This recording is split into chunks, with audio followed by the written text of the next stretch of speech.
Express की शानदार प्रस्तुति।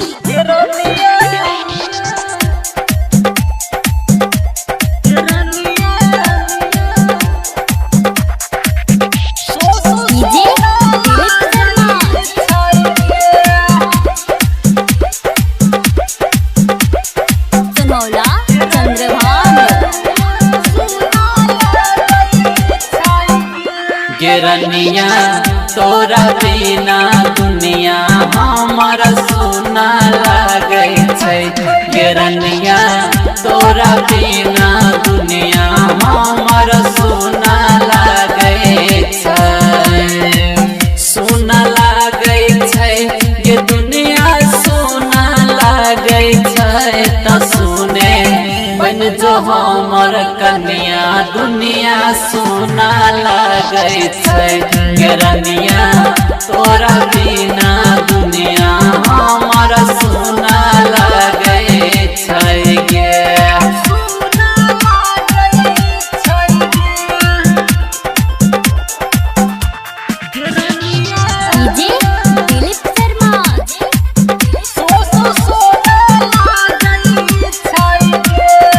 Presented by Madhurika Express।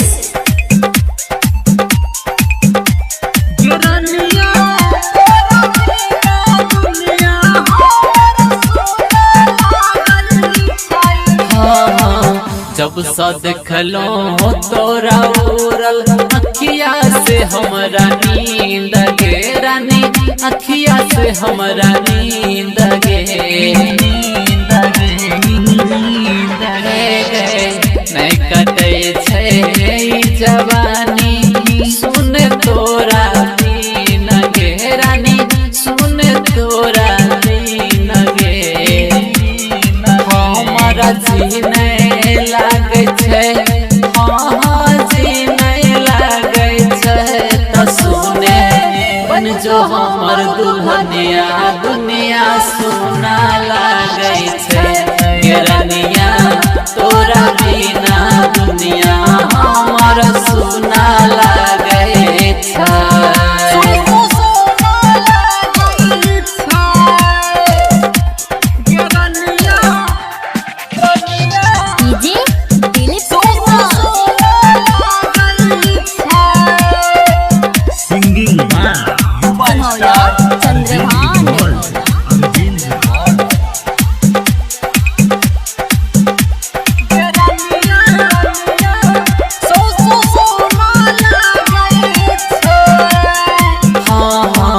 कसम से हम कहै छियो रखब बना के रानी गे। तोरा रखब बना के रानी गे।